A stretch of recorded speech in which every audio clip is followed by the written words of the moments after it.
ನಮಸ್ತೆ watch Kannada serial ಚಾನಲ್ಗೆ ಸ್ವಾಗತ. ಮೊದಲು ನಮ್ಮ ಚಾನಲ್ನ ಸಬ್ಸ್ಕ್ರೈಬ್ ಮಾಡ್ಕೊಳ್ಳಿ, ನಂತರ ವಿಡಿಯೋನ ಪೂರ್ತಿಯಾಗಿ ನೋಡಿ. ಇನ್ನು ಪ್ರಾರಂಭದಲ್ಲಿ ಗಂಟಿ ಗ್ಯಾರೇಜ್ ಪೂಜೆಗೆ ಅಂತ ಹೇಳಿ ಮನೆಯವರೆಲ್ಲರೂ ರೆಡಿ ಆಗ್ತಾ ಇರ್ತಾರೆ. ಇನ್ನು ಹರಿ ಕೂಡ ರೆಡಿಯಾಗಿ ಬರ್ತಾನೆ. ಇನ್ನು ಗಂಟಿ ಎಲ್ಲರೂ ರೆಡಿಯಾಗಿರ್ತಾರೆ. ಇನ್ನು ಮುತ್ತು ಹತ್ರ ಹರಿ ಬಂದು ಕೇಳ್ತಾನೆ, ಹೇಗಿದೆ ಅಣ್ಣ ಡ್ರೆಸ್ ಅಂತ ಕೇಳ್ತಾನೆ. ಆಗ ಮುತ್ತು ಹೇಳ್ತಾನೆ, ಚೆನ್ನಾಗಿದೆ ಕಣೋ ಅಂತ ಹೇಳ್ತಾನೆ. ಇನ್ನು ಗಂಟಿ ಕೂಡ ರೆಡಿಯಾಗಿ ಬರ್ತಾನೆ. ಆದರೆ ಗಂಟಿ ವೈಭವಿ ಕೊಟ್ಟಿರೋ ಡ್ರೆಸ್ಸನ್ನು ಹಾಕ್ಕೊಳ್ಳಿಕ್ಕೆ ಮರ್ತಿರ್ತಾನೆ. ಅವ್ನು ಬೇರೆ ಡ್ರೆಸ್ ಹಾಕೊಂಡು ಬರ್ತಾನೆ. ಆಗ ಮುತ್ತು ಹೇಳ್ತಾನೆ, ಕಂಠಿ ಡ್ರೆಸ್ ಚೆನ್ನಾಗಿದೆ ಕಣೋ ನಿಂದು ಕೂಡ ಅಂತ ಹೇಳ್ತಾನೆ. ಇನ್ನು ಕಂಠಿ ಹೇಳ್ತಾನೆ, ಅಣ್ಣ ನನಗಂತೂ ತುಂಬಾ ಖುಷಿಯಾಗುತ್ತೆ ಅಣ್ಣ, ಈ ಥರ ಒಂದು ದಿನ ಬರುತ್ತೆ, ನಾವೆಲ್ಲ ಇಷ್ಟು ಖುಷಿಯಾಗಿರ್ತೇವೆ ಅಂತ ಅಂದ್ಕೊಂಡೇ ಇರಲಿಲ್ಲ, ನನಗಂತೂ ತುಂಬಾ ಖುಷಿಯಾಗಿದೆ ಅಣ್ಣ ಅಂತ ಹೇಳ್ತಾನೆ. ಆವಾಗ ಮುತ್ತು ಹೇಳ್ತಾನೆ, ಇದೆಲ್ಲ ನಿಂಗೆ ಸಿಗಬೇಕಾದದ್ದು ಕಂಠಿ, ನೀನು ಪಟ್ಟಿರೋ ಶ್ರಮಕ್ಕೆ ಇದೆಲ್ಲ ನಿಂಗೆ ಸಿಗಬೇಕಾದದ್ದು ಕಣೋ ಅಂತ ಹೇಳ್ತಾರೆ. ಇನ್ನು ಹರಿ ಕಂಠಿ ಹತ್ರ ಕೇಳ್ತಾನೆ, ಹರಿ ನನ್ನ ಡ್ರೆಸ್ ಹೇಗಿದೆ ಕಣೋ ಅಂತ ಕೇಳ್ತಾನೆ. ಆಗ ಕಂಠಿ ಹೇಳ್ತಾನೆ, ಹಾಂ ಚೆನ್ನಾಗಿದೆ ಅಂತ ಹೇಳ್ತಾನೆ. ಇನ್ನು ನಟರಾಜ ಕೂಡ ಬರ್ತಾನೆ. ನಟರಾಜ ಬಂದು ಹೇಳ್ತಾನೆ, ಆಯ್ತಾ ಎಲ್ಲರೂ ರೆಡಿ ಆದ್ರ, ಅಲ್ಲ ಪೂಜೆಗೆ ಬೇರೆ ಲೇಟ್ ಆಗ್ತಿದೆ, ಮುತ್ತು ಮಹಿಯಲ್ಲಿದ್ದಾನೆ ಅಂತ ಕೇಳ್ತಾನೆ. ಆಗ ಮುತ್ತು ಹೇಳ್ತಾನೆ, ಅದು ಅಪ್ಪ ಮಹಿಗೆ ಏನೋ ಇಂಪಾರ್ಟೆಂಟ್ ಕ್ಲಾಸ್ ಇದೆ ಅಂತೆ, ನಾನೇ ಕ್ಲಾಸ್ ತಪ್ಪಿಸೋದು ಬೇಡ, ನೀನು ಕಾಲೇಜಿಗೆ ಹೋಗ ಅಂತ ಹೇಳಿ ಕಳಿಸಿಕೊಟ್ಟೆ ಅಂತ ಹೇಳ್ತಾನೆ. ಇನ್ನು ಆವಾಗ ಅಲ್ಲಿಗೆ ಚಂದನ ಬರ್ತಾಳೆ. ಚಂದನ ಸೀರೆ ಉಟ್ಕೊಂಡು ಬರ್ತಾಳೆ. ಅವಳು ತುಂಬ ಚೆಂದ ಕಾಣಿಸ್ತಾ ಇರ್ತಾಳೆ. ಆಗ ಹರಿ ಅಂತೂ ಅವಳನ್ನು ನೋಡಿ ಕಳೆದೇ ಹೋಗ್ತಾನೆ. ಹರಿ ಹೇಳ್ತಾನೆ, ಮೇಡಮ್ ನೀವು ತುಂಬ ಚೆನ್ನಾಗಿ ಕಾಣಿಸ್ತಿದ್ದೀರಾ ಮೇಡಮ್ ಅಂತ ಹೇಳ್ತಾನೆ. ಆಗ ಚಂದನ ಹೇಳ್ತಾಳೆ, ಥ್ಯಾಂಕ್ ಯು ಅಂತ ಹೇಳ್ತಾಳೆ. ಇನ್ನು ಮುತ್ತು ಹೇಳ್ತಾನೆ, ಹೌದಮ್ಮ ನೀನು ತುಂಬ ಚೆನ್ನಾಗಿ ಕಾಣಿಸ್ತಿದ್ಯಾ ಅಂತ ಹೇಳ್ತಾಳೆ. ಆಗ ಚಂದನ ಹೇಳ್ತಾಳೆ, ಥ್ಯಾಂಕ್ ಯು ಅಣ್ಣ ಅಂತ ಹೇಳ್ತಾರೆ. ಇನ್ನು ಮುತ್ತು ಹೇಳ್ತಾನೆ, ಆಯಿತು ಎಲ್ಲರೂ ಹೊರಡೋಣ ಅಂತ ಹೇಳ್ತಾರೆ. ಆಗ ಹರಿ ಹೇಳ್ತಾನೆ, ಮೊದಲು ದೇವ್ರಿಗೆ ಕೈ ಮುಗ್ದು ಹೋಗೋಣ ಅಂತ ಹೇಳಿ ಎಲ್ಲರೂ ದೇವ್ರಿಗೆ ಕೈ ಮುಗಿತಾರೆ. ಕೈ ಮುಗಿದು ಹೊರಡ್ತಾರೆ. ಇನ್ನು ಕಂಠಿ ಹೇಳ್ತಾನೆ, ಅಣ್ಣ ನಾನು ಬೇಗ ಹೋಗ್ತೇನೆ ಅಂತ ಹೇಳ್ತಾನೆ. ಆವಾಗ ಚಂದನ ಹೇಳ್ತಾಳೆ, ಕಂಠಿ ಅವರೇ ಯಾವ ಬಟ್ಟೆ ಹಾಕಿದ್ದೀರಾ? ವೈಭವಿ ನಿಮ್ಗೊಂದು ಬಟ್ಟೆ ಕೊಟ್ಟಿದ್ಲಲ್ಲ, ಅದೇ ಬಟ್ಟೆ ಹಾಕಬೇಕಿತ್ತು, ಇದ್ಯಾವುದು ಬೇರೆ ಬಟ್ಟೆ ಹಾಕಿದ್ದೀರಾ ನೀವು ಅಂತ ಹೇಳ್ತಾಳೆ. ಆಗ ಕಂಠಿ ಹೇಳ್ತಾನೆ, ಅಯ್ಯೋ ಅತ್ತಿಗೆ ನೆನಪೋಯ್ತು ಅತ್ತಿಗೆ, ನಾನು ಅದೇ ಬಟ್ಟೆ ಹಾಕಬೇಕಿತ್ತಲ್ವಾ, ನಂಗೆ ನೆನಪೇ ಹೋಯಿತು ಅಂತ ಹೇಳಿ ವೈಭವಿ ಕೊಟ್ಟಿರೋ ಬಟ್ಟೆ ಹಾಕೊಂಡು ಬರ್ತಾನೆ. ಆಗ ಮುತ್ತು ಹೇಳ್ತಾನೆ, ಕಂಠಿ ಈ ಬಟ್ಟೆ ತುಂಬ ಚೆನ್ನಾಗಿದೆ ಕಣೋ ಅಂತ ಹೇಳ್ತಾನೆ. ಇನ್ನು ಕಂಠಿ ಗ್ಯಾರೇಜಿಗೆ ಹೋಗ್ತಾನೆ. ಇನ್ನು ಇವರೆಲ್ಲ ಹೋಗ್ಲಿಕ್ಕಂತ ಹೇಳಿ ಹೊರಡ್ತಾರೆ. ಇನ್ನು ಈ ಕಡೆ ವೈಭವಿ ರೆಡಿ ಆಗ್ತಾ ಇರ್ತಾಳೆ. ಸಾರಿ ಎಲ್ಲ ಉಟ್ಕೊಂಡು ರೆಡಿ ಆಗ್ತಾ ಇರ್ತಾಳೆ. ಇನ್ನು ಅವಳಮ್ಮ ಅವಳ ಫ್ರೆಂಡ್ ಹತ್ರ ಕಾಲಲ್ಲಿ ಮಾತಾಡ್ತಾ ಇರ್ತಾರೆ. ಏನು ಹೇಳಿ, ಇವಳಿಗೆ ಎಷ್ಟು ಹೇಳಿದ್ರು ಬುದ್ಧಿ ಇಲ್ಲ, ನಾನು ಹೇಳಿದ ಮಾತು ಒಂದು ಕೇಳಲ್ಲ ಅವಳು ಅಂತ ಹೇಳ್ತಾಳೆ. ಇನ್ನು ವೈಭವಿ ರೂಮಿಂದ ಹೊರಗೆ ಬರ್ತಾಳೆ ಸಾರಿ ಉಟ್ಕೊಂಡು ರೆಡಿಯಾಗಿ. ಆಗ ಅವಳು ಹೇಳ್ತಾಳೆ, ಎಲ್ಲಿಗೆ ಹೋಗ್ತಿದ್ಯಾ ಕಣೆ, ಎಲ್ಲಿಗೆ ಹೋಗ್ತಿದ್ಯಾ ನೀನು, ಸತ್ಯ ಹೇಳು, ಈ ರೀತಿಯೆಲ್ಲ ಸೀರೆ ಉಟ್ಕೊಂಡು ಏನು ಕದ್ದು ಮುಚ್ಚಿ ಕಂಠಿನ ಮದುವೆ ಆಗೋಕ್ಕೆ ಹೊರಡ್ತಿದ್ಯಾ, ಹೇಳೆ ಕಣೆ ಎಲ್ಲಿಗೆ ಹೋಗ್ತಿದ್ಯಾ ನೀನು ಅಂತ ಹೇಳ್ತಾಳೆ. ಆಗ ವೈಭವಿ ಹೇಳ್ತಾಳೆ, ನೋಡಮ್ಮ ನಾನು ಏನಾದರೂ ಕದ್ದು ಮುಚ್ಚಿ ಮದುವೆ ಆಗ್ಲಿಕ್ಕೆ ಹೋದರೆ ನಿನ್ನ ಹತ್ರ ಹೇಳಿಯೇ ಹೋಗ್ತೇನೆ, ಅದ್ರ ಬಗ್ಗೆ ಏನೂ ಯೋಚನೆ ಮಾಡಬೇಡ.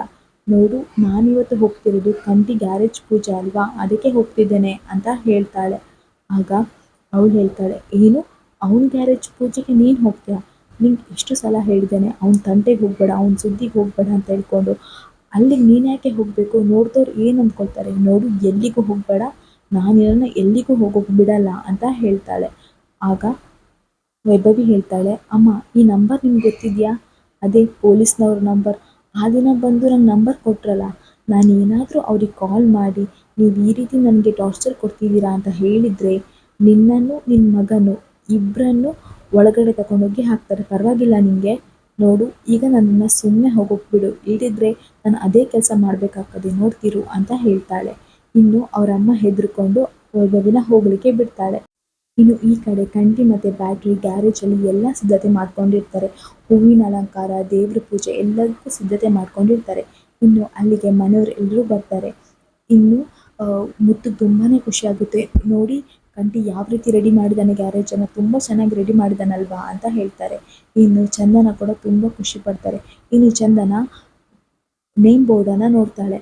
ಆಗ ಅದನ್ನು ಕವರ್ ಮಾಡಿರ್ತಾರೆ ಬಟ್ಟೆಯಿಂದ. ಆಗ ಚಂದನ ಹೇಳ್ತಾಳೆ, ಹರಿ ಅವರೇ ನೋಡಿ ಅಲ್ಲಿ ಅಂತ ಹೇಳ್ತಾರೆ.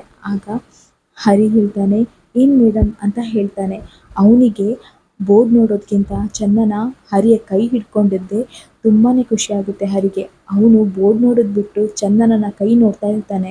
ಆಗ ಚಂದನ ಹೇಳ್ತಾಳೆ, ಹರಿ ಅವರೇ ನಾನು ನಿಮ್ಮನ್ನ ನನ್ನ ಕೈ ನೋಡಿ ಅಂತ ಹೇಳಿದ್ದಲ್ಲ, ಅಲ್ಲಿ ಬೋರ್ಡ್ ನೋಡಿ, ಅಂದರೆ ಕಂಠಿ ಅವರು ಏನೋ ಹೆಸರು ಹಾಕಿದ್ದಾರೆ, ಆ ಹೆಸರನ್ನು ಸರ್ಪ್ರೈಸ್ ಆಗಿ ರಿವೀಲ್ ಮಾಡಬೇಕಂತ ಇದ್ದಾರೆ ಅಂತ ಅರ್ಥ ಅಂತ ಹೇಳ್ತಾಳೆ. ಆವಾಗ ಹರಿ ಹೇಳ್ತಾನೆ, ಮೇಡಮ್ ನನಗಂತೂ ತುಂಬ ಕ್ಯೂರಿಯಾಸಿಟಿ ತಡ್ಕೊಳಿಕ್ಕಾಗ್ತಿಲ್ಲ, ನಾನು ಹೋಗಿ ನೋಡ್ಲಾ, ಆ ಪರ್ದೆನ ಎತ್ತಿ ಅಲ್ಲಿ ಏನು ಹೆಸರು ಹಾಕಿದಾನಂತೆ ನೋಡ್ಲಾ ಅಂತ ಹೇಳ್ತಾನೆ. ಆಗ ಚಂದನ ಹೇಳ್ತಾಳೆ, ಹರಿ ಅವ್ರೆ ನಿಮ್ಗೆ ಯಾಕೆ ಇದೇ ಥರ ಯೋಚನೆ ಬರ್ತದೆ? ಪಾಪ ಕಂಠಿ ಅವರು ನಮ್ಮೆಲ್ರಿಗೋಸ್ಕರ ಸರ್ಪ್ರೈಸ್ ಪ್ಲ್ಯಾನ್ ಮಾಡಿದ್ದಾರೆ. ಹಾಗಿರುವಾಗ ನೀವು ಯಾಕೆ ಅದನ್ನು ನೋಡಲಿಕ್ಕೆ ಹೋಗ್ತೀರಾ?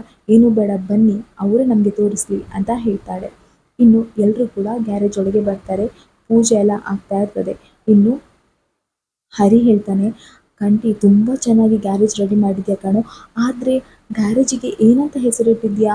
ನನಗಂತೂ ತಡ್ಕೊಳಿಕ್ಕಾಗ್ತಿಲ್ಲ ಕ್ಯೂರಿಯಾಸಿಟಿ, ಏನಂತ ಇಟ್ಟಿದ್ಯಾ ನಾನು ಕೂಡ ನೋಡಬೇಕು, ಬಾರೋ ತೋರಿಸು ಏನು ಹೆಸರಿಟ್ಟಿದ್ಯಾ ನೀನು ಅಂತ ಹೇಳ್ತಾನೆ. ಆಗ ಕಂಠಿ ಹೇಳ್ತಾನೆ, ಓ ಹೌದಾ, ಬನ್ನಿ ಎಲ್ರಿಗೂ ತೋರಿಸ್ತೇನೆ ಅಂತ ಹೇಳಿ ಕರ್ಕೊಂಡು ಹೋಗ್ತಾನೆ ಹೊರಗಡೆ.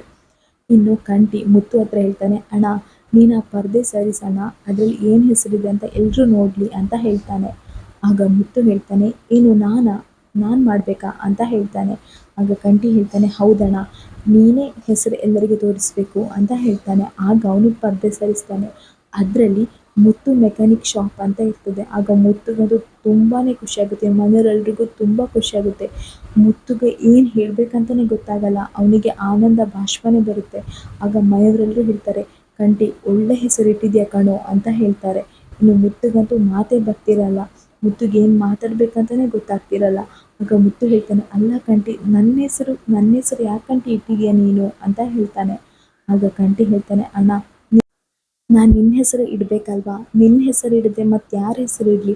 ನಾನು ಚಿಕ್ಕದಿಂದಲೂ ನೀನೇ ನನ್ನನ್ನು ಸಾಕಿ ಸಲಹಿದ್ಯಾ, ಅಮ್ಮನಂತೆ ಪ್ರೀತಿ ಕೊಟ್ಟಿದ್ಯಾ, ಹಾಗಿರುವಾಗ ನೀನೇ ನನಗೆ ಎಲ್ಲಕ್ಕಿಂತ ಹೆಚ್ಚು, ಅದಕ್ಕೆ ನಿನ್ನ ಹೆಸರು ಇಟ್ಟಿದ್ದೇನೆ ಅಣ್ಣ ಅಂತ ಹೇಳ್ತಾನೆ. ಆಗ ಮನೆಯವರೆಲ್ರಿಗೂ ತುಂಬಾ ಖುಷಿಯಾಗುತ್ತೆ. ಇನ್ನು ಹರಿಗೂ ತುಂಬ ಖುಷಿಯಾಗುತ್ತೆ. ಕಂಠಿ ಕರೆಕ್ಟಾಗಿ ಹೆಸರಿಟ್ಟಿದ್ಯಾ ಕಣೋ, ಅಣ್ಣನ ಹೆಸರಿಟ್ಟಿದೆಯಲ್ಲ, ನನಗಂತೂ ತುಂಬಾ ಖುಷಿ ಆಗ್ತಿದೆ ನೋಡು, ಮುತ್ತಣ್ಣಗೆ ಮಾತೇ ಬರ್ತಿಲ್ಲ, ನಂಗೆ ಗೊತ್ತಿದೆ ಅವನಿಗೆ ಎಷ್ಟು ಖುಷಿ ಆಗ್ತಿದೆ ಅಂತ ಹೇಳಿ ಅಂತ ಹೇಳ್ತಾನೆ. ಇನ್ನು ನಟರಾಜ ಹೇಳ್ತಾನೆ, ಕಂಠಿ ತುಂಬ ಚೆನ್ನಾಗಿ ಹೆಸರಿಟ್ಟಿದ್ಯಾ ಕಣೋ, ಮುತ್ತು ಹೆಸರಿಟ್ಟಿದೆಯಲ್ಲ, ಇನ್ನೆಲ್ಲ ಒಳ್ಳೆಯದಾಗುತ್ತೆ ಕಣೋ ಅಂತ ಹೇಳ್ತಾರೆ. ಇನ್ನೆಲ್ಲ ಒಳಗೆ ಹೋಗ್ತಾರೆ. ಒಳಗೋಗಿ ಎಲ್ರಿಗೂ ಸ್ವೀಟ್ ಎಲ್ಲ ಕೊಡ್ತಾ ಇರ್ತಾರೆ. ಅಷ್ಟರಲ್ಲಿ ವೈಭವಿ ಬರ್ತಾಳೆ. ವೈಭವಿ ಮನಸ್ಸಲ್ಲಿ ಒಂದೇ ಇರ್ತದೆ, ಹಬ್ಬ ನಾನು ಇವಾಗ ಗ್ಯಾರೇಜಿಗೆ ಹೋಗ್ತಾ ಇದ್ದೇನೆ. ಈಗ ಕಂಠಿ ನನ್ನನ್ನು ನೋಡಿ ಓಡಿ ಬಂದು ಹಗ್ ಮಾಡ್ಕೊಳ್ತಾನೆ. ಹಬ್ಬ ನನಗಂತೂ ತುಂಬ ಖುಷಿಯಾಗಿದೆ ಅಂತ ಹೇಳ್ಕೊಂಡು ಗ್ಯಾರೇಜ್ ಒಳಗೆ ಬರ್ತಾ ಇರ್ತಾಳೆ. ಗ್ಯಾರೇಜಿಗೆ ಬರ್ತಾ ಇರುವಾಗ ಅವಳು ಬೋರ್ಡ್ ನೋಡ್ತಾಳೆ. ಆ ಬೋರ್ಡ್ ನೋಡಿ ಅವಳಿಗೆ ತುಂಬಾ ಶಾಕ್ ಆಗುತ್ತೆ. ಏಕೆಂದರೆ ಆ ಬೋರ್ಡಲ್ಲಿ ಮುತ್ತು ಹೆಸರಿರುತ್ತೆ.